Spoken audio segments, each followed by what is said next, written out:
Hi guys, Ollie here and welcome back to another video up on the channel. We're up at Thirsk today. It's Summer Cup Day up here, one of their big meetings with a good handicap on. We're going to have 5 bets. Hopefully we can make some profit and have a good day out.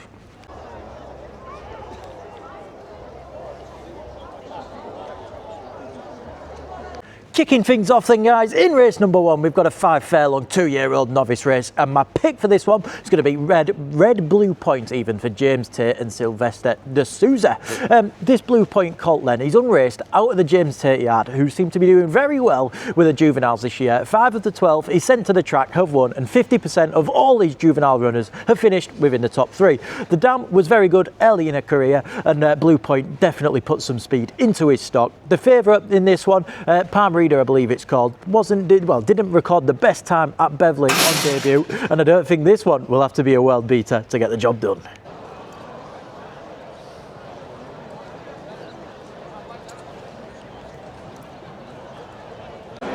Just get 20 on the 5 please. Thank you very much. Thank you. Down at the start for race number 1 then, ladies and gentlemen, we've had £20 on at 4-1. We're in the Jabber Duller colours, the blue with the white stripes. Hopefully we can get off to a winning start like we have in the last 2 videos. Into the last couple I believe then guys, and we have not travelled like a good thing at all. Fell out of the gates and never really looked comfortable to out, but we're somehow giving a chance. It looks like this Battle Fever is going to get up to win, but we're still in with a shot. Come on Sylvester, can you get him past? No, you cannot, unfortunately. We're going to plod home for second, unfortunately. Like I say, I'd keep an eye on that one because he didn't have things go right. He didn't really know what he was asked to do as he came out the stalls. He was a little bit, like I say, unsure of what a race actually was, I believe. A little bit, loads of greenness in there. Maybe one for next time. Not to be in race number 1 then, ladies and gentlemen, and that's going to leave us £20 in the red as we move into race number 2, which is also the feature race. It's the Summer Cup, a handicap for class 2 horses, rated 0 to 105 over the 8 furlong trip. My pick for this one going to be Mersky for David O'Mara and Danny Tudhope. This is a horse then, he excels around Thirsk. He's won 2 of his 3 starts here, and his latest win came in the Hunt Cup here in May, and that was a much better race than this. He's a horse that thrives on rattling quick ground as well, and he should definitely get that here today in this contest. He has been a little bit disappointed in his last 2 runs, but he's now back off the same mark he was when he won the Hunt Cup here in May. Hopefully that should be enough for him to bounce back at his beloved Thirsk and get us off the board in the second.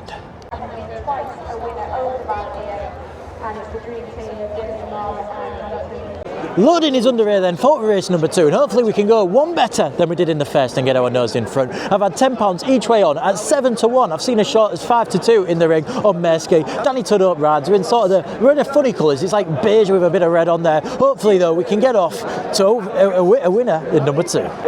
Coming into the last couple of ends, the business end of this race, guys, and we've travelled quite wide in all honesty, and the sun glare on this screen is absolutely unbelievable, but we look to be picking up nicely. We tracked Jedal, the 3-year-old in the race, who's getting a lot of weight for age, which I thought might be a little bit too much. Hopefully Mersky can prove me wrong. We've got 4 places with bet 365. Come on Mersky, keep going, son. We're into the final furlong. He's not, what's going on here? What's going on here? He's taking a pull.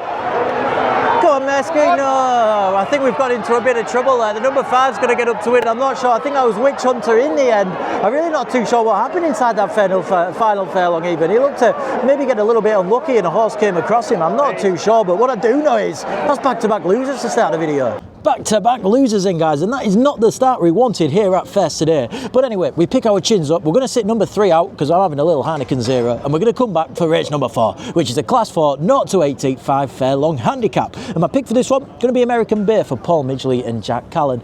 This is again another horse which, like the last horse, is subject to a gamble. He's gone in from 16-1 into about 5-1, 9-2 as the market sounds, and it's a strange horse really because he's not bred to be a sprinter. He's by New Bay, which obviously you'd think distance, but he seems to find his best performances at Thirsk over a 5 furlong trip. His last victory did come here last June, and if you take into consideration Jack Callan's £3 claim, he does run off the same mark as he did that day of 73. He'll need to bounce back after a disappointing run at York last time, but I got him at 16-1. I think he's well worth a go, and hopefully he can run into a place at least.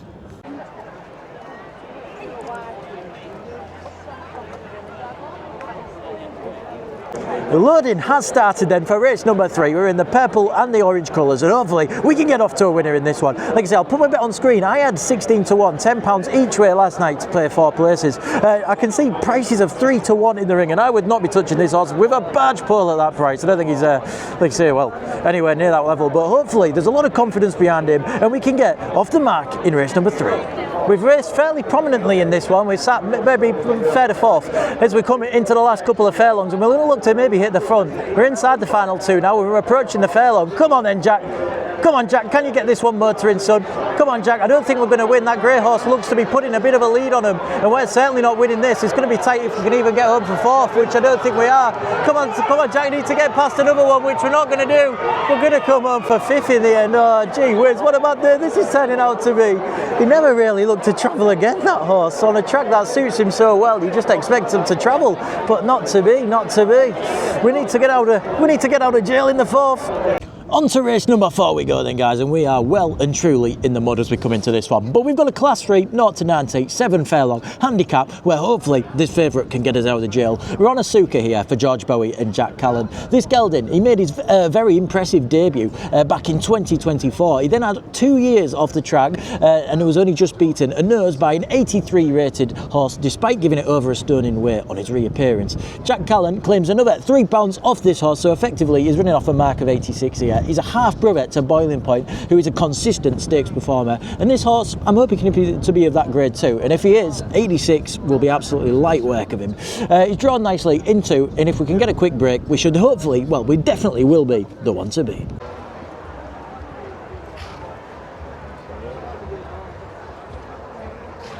Down at the stalls for the 4th, and we are loading in, ladies and gentlemen. Like I say, we've had £30 on at 9 to 4 on the favourite, but there is a rule 4 in there, so I think it returns about £88. It'll bring us just about even if we can get up in this one. Hopefully Jack Callan, George Bowie, that duo can get us a winner. Just come into the final 3 furlongs then, and to be honest, Jack's had us in the exact position we want to. We broke nicely and we got that rail, just one off the rail even, but like I say, he's been pushing him ever since the 3 mark. He's going to have to find quite a bit, I think, to come and win this. Come on, Jack, can you find a gap and get through? Come on, Jack, lad, give us a winner. Come on, Jack, find a gap, son.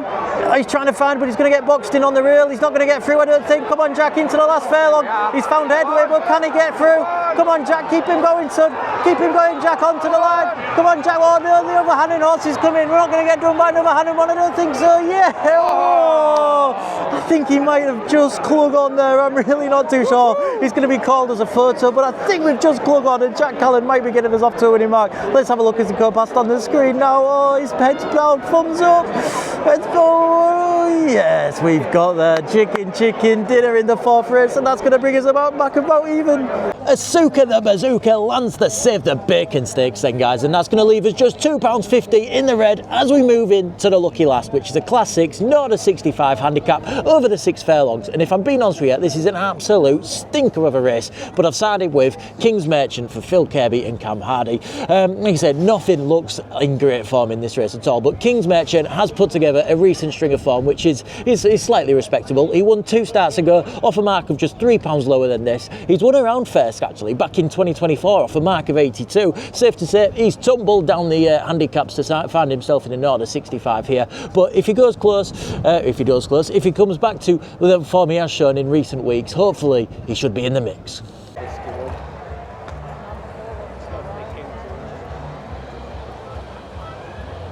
We are going muggy in the last end, ladies and gentlemen. We've had £10 on each rate at 5 to 1. It's a bit of a donkey derby, like you're saying. You really cannot be saying any of these are going to run exactly to form. So hopefully we can get in the top 3 and end the day with a bit of a high, and even higher if we get a finish, a winning finish even. We're in the blue, red and the white colours. Hopefully Cam Hardy gets this one up. Just gone past the 3 furlong then, Paul, guys, and we've sat sort of midfield in this. We've got a bit of cover down the centre of the track. He's like starting to get to work even on him is Cam Hardy. God, I can't get my words out today. Hopefully we can pick up and finish this race off nicely. I think they've got a fair gallop, so hopefully it does set up for one of these closing ones at the back. But this one in the red seems to be flying home, and it's going to be hard to peg back by the looks of it. Come on, Cam Hardy, can you find a gap and get this one going? Come on, Cam, plod home for third at least. Come on, get past this green one. We're not going to get past that at all. We're going to plod home for 5th. And we're ending the day as we started with a loser, unfortunately, but it's not the worst day because we had that one winner in Asuka. A lovely day out at Thirsk then. You can never go wrong with Thirsk. Such a lovely track, I think, and they always look after you very well indeed, I must admit. Not so good though in the betting, and it's a losing day after a bit of a winning streak, unfortunately. That comes to an end, and we're finished today £22.50 down, I do believe. If you have enjoyed this video, I'll leave a completely free link to my WhatsApp group down below. I share all my bets before I go to the races and updates on shares, horses I have, etc. Like and subscribe, and I'll catch you guys next time.